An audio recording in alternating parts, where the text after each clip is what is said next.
ಭದ್ರಾ ಜಲಾಶಯದಿಂದ ನಾಲೆಗೆ ನೀರು ಹರಿಸುವ ವಿಚಾರಕ್ಕೆ ಸಂಬಂಧಿಸಿದಂತೆ ಕರೆ ನೀಡಿದ್ದ ರಾಷ್ಟ್ರೀಯ ಹೆದ್ದಾರಿ ಬಂದ್ ರದ್ದಾಗಿದೆ. ಭಾರತೀಯ ರೈತ ಒಕ್ಕೂಟದೊಂದಿಗೆ ಸಭೆ ನಡೆಸಿದ ಜಿಲ್ಲಾಧಿಕಾರಿಗಳು ನಾಲೆಗೆ ನೀರು ಹರಿಸುವ ಭರವಸೆ ನೀಡಿದ್ದು, ತಾತ್ಕಾಲಿಕವಾಗಿ ರೈತರು ಪ್ರತಿಭಟನೆಯನ್ನ ಮುಂದೂಡಿದ್ದಾರೆ. ಇನ್ನೆರಡು ದಿನಗಳ ಒಳಗಾಗಿ ನಾಲೆಗೆ ನೀರು ಹರಿಸದಿದ್ದರೆ ಉಗ್ರ ಹೋರಾಟ ನಡೆಸುವ ಎಚ್ಚರಿಕೆಯನ್ನ ನೀಡಿದ್ದಾರೆ. ಈ ಕುರಿತು ವರದಿ ಇಲ್ಲಿದೆ. ಭಾರತೀಯ ರೈತ ಒಕ್ಕೂಟದೊಂದಿಗೆ ಸಭೆ ನಡೆಸಿದ ಜಿಲ್ಲಾಧಿಕಾರಿಗಳು.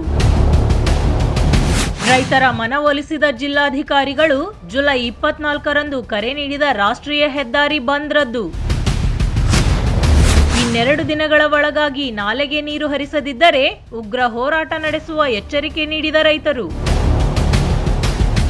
ಭದ್ರಾ ಜಲಾಶಯದಿಂದ ನಾಲೆಗೆ ನೀರು ಹರಿಸುವಂತೆ ಭಾರತೀಯ ರೈತ ಒಕ್ಕೂಟ ಜುಲೈ 24ರಂದು ದಾವಣಗೆರೆ ಹೊರವಲಯದಲ್ಲಿರುವ ಬಾಡಾ ಕ್ರಾಸ್ ಬಳಿ ರಾಷ್ಟ್ರೀಯ ಹೆದ್ದಾರಿ ಬಂದ್ಗೆ ಕರೆ ನೀಡಿತ್ತು. ಈ ಹಿನ್ನೆಲೆಯಲ್ಲಿ ಜಿಲ್ಲಾಧಿಕಾರಿ ಕಚೇರಿಯಲ್ಲಿ ಮಾಜಿ ಸಚಿವ ಎಸ್.ಎ. ರವೀಂದ್ರನಾಥ್ ನೇತೃತ್ವದಲ್ಲಿ ಭಾರತೀಯ ರೈತ ಒಕ್ಕೂಟದ ಸಭೆ ಕರೆಯಲಾಗಿತ್ತು. ಜಿಲ್ಲಾಧಿಕಾರಿ ಡಾಕ್ಟರ್ ಗಂಗಾಧರ ಸ್ವಾಮಿ ಇನ್ನೆರಡು 3 ದಿನಗಳ ಒಳಗಾಗಿ ನಾಲೆಗೆ ನೀರು ಹರಿಸುವ ಭರವಸೆ ನೀಡಿದ್ದು, ತಾತ್ಕಾಲಿಕವಾಗಿ ರಾಷ್ಟ್ರೀಯ ಹೆದ್ದಾರಿ ಬಂದ್ ಕೈಬಿಡಲಾಗಿದೆ. ರೈತರು ಈಗಾಗಲೇ ಸಸಿ ಮಾಡಿ ಚೆಲ್ಲಿದ್ದು ನಾಲೆಯಲ್ಲಿ ನೀರಿಗಾಗಿ ಕಾಯುತ್ತಿದ್ದು, ಆದಷ್ಟು ಬೇಗ ನಾಲೆಗೆ ನೀರು ಹರಿಸಬೇಕು. ಇಲ್ಲದಿದ್ದರೆ ಉಗ್ರ ಹೋರಾಟ ನಡೆಸುವ ಎಚ್ಚರಿಕೆಯನ್ನ ಮಾಜಿ ಸಚಿವ ಎಸ್.ಎ. ರವೀಂದ್ರನಾಥ್ ನೀಡಿದ್ದಾರೆ. ಭಾರತೀಯ ರೈತ ಒಕ್ಕೂಟ ರೇಣುಕಾಚಾರ್ಯರ ನೇತೃತ್ವದಲ್ಲಿ ದಾವಣಗೆರೆ ನ್ಯಾಷನಲ್ ಹೈವೇ ಬಂದ್ ಮಾಡಬೇಕು ಅಂತಕ್ಕಂಥ ಒಂದು ಕರೆ ಕೊಟ್ಟಿದ್ವಿ. ಜಿಲ್ಲಾಧಿಕಾರಿಗಳು ಕರೆದು ಬೇರೆ ಅಧಿಕಾರಿಗಳನ್ನು ಕರೆಸಿ ನಮ್ಮನ್ನೆಲ್ಲ ರೈತ ಮುಖಂಡರನ್ನೆಲ್ಲ ಕರೆಸಿ ಸಂಧಾನ ಮಾಡಿ ಆದಷ್ಟು ನೀರನ್ನು 2-3 ದಿನದಲ್ಲೇ ಬಿಡಲಿಕ್ಕೆ ಪ್ರಯತ್ನ ಮಾಡಿಸ್ತೇನೆ ಅಂತಕ್ಕಂಥದ್ದು ಜಿಲ್ಲಾಧಿಕಾರಿಗಳು ಆಶ್ವಾಸನೆ ಕೊಟ್ಟ ಮೇರೆಗೆ ಈಗೇನು ನಾಳೆ ಬಾಡಾ ಕ್ರಾಸ್ ಹತ್ರ ನಾವು ಬಂದ್ ಮಾಡಬೇಕು ಅಂತಕ್ಕಂಥದ್ದನ್ನ ಯೋಚನೆ ಮಾಡಿದ್ವಿ.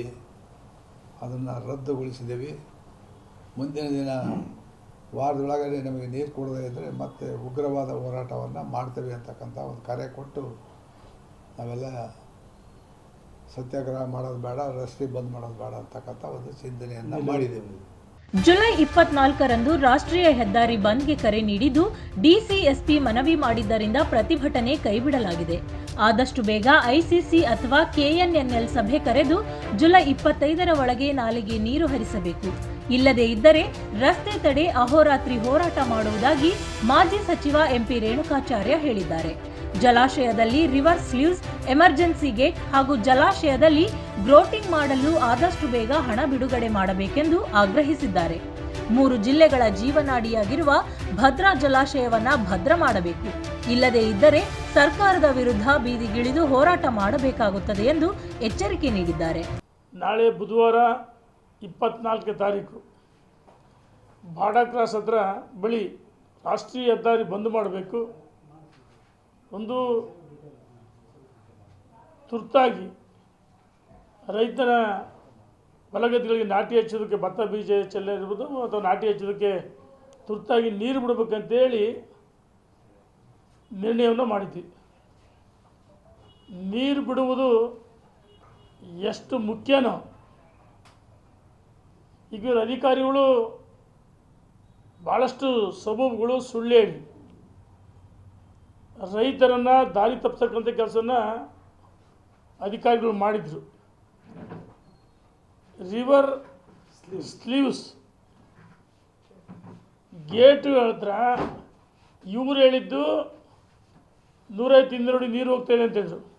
ಮಾಡಾಳ್ ಮಲ್ಲಿಕಾರ್ಜುನ್, ರಾಜು, ಚಂದ್ರಶೇಖರ್, ಸತೀಶ್ ಅಣ್ಣ ನಾವೆಲ್ಲರೂ ಅನೇಕ 100 ಜನ ರೈತರು ಭೇಟಿ ಮಾಡಿದಾಗ ಅಲ್ಲಿಯ ಪ್ರತ್ಯಕ್ಷವನ್ನು ವೀಕ್ಷಣೆ ಮಾಡಿದ್ವಿ. ನಾವು ಗಡುವು ಕೊಟ್ಟ ಮೇಲೆ ತುರ್ತಾಗಿ ಗೇಟ್ಗಳು ಏನು 2 ಗೇಟ್ಗಳು ಕಟ್ಟ ಅದನ್ನು ಇಳಿಸೋಕ್ಕಾಗಿ ಸ್ಟ್ರಕ್ ಆಗಿದ್ದು ಅದನ್ನು ತೇಪ ಹಚ್ಚಿ ಇಳಿಸಿದ್ರು. ಇನ್ನೂ ರಬ್ಬರ್ ಬೀಡಿಂಗ್ ಕೊಟ್ಟಿಲ್ಲ, ಪರ್ಮನೆಂಟ್ ಇಲ್ಲ. ಒಟ್ಟಿನಲ್ಲಿ ಜಿಲ್ಲಾಧಿಕಾರಿಗಳ ಮನವಿ ಮೇರೆಗೆ ಜುಲೈ 24ರಂದು ನಡೆಯಬೇಕಾಗಿದ್ದ ರಾಷ್ಟ್ರೀಯ ಹೆದ್ದಾರಿ ತಡೆ ರದ್ದಾಗಿದ್ದು, ಜಿಲ್ಲಾಧಿಕಾರಿಗಳು ಕೊಟ್ಟ ಮಾತಿನಂತೆ ನಡೆದುಕೊಳ್ಳುತ್ತಾರೋ ಅಥವಾ ರೈತರ ಕಣ್ಣಿಗೆ ಗುರಿಯಾಗುತ್ತಾರಾ ಎಂಬುದನ್ನು ಕಾದು ನೋಡಬೇಕಿದೆ. ಕ್ಯಾಮ್ರಾ ಪರ್ಸನ್ ರಾಕೇಶ್ ಜೊತೆ ಅಣ್ಣೇಶ್, ಒನ್ ಕನ್ನಡ ನ್ಯೂಸ್, ದಾವಣಗೆರೆ.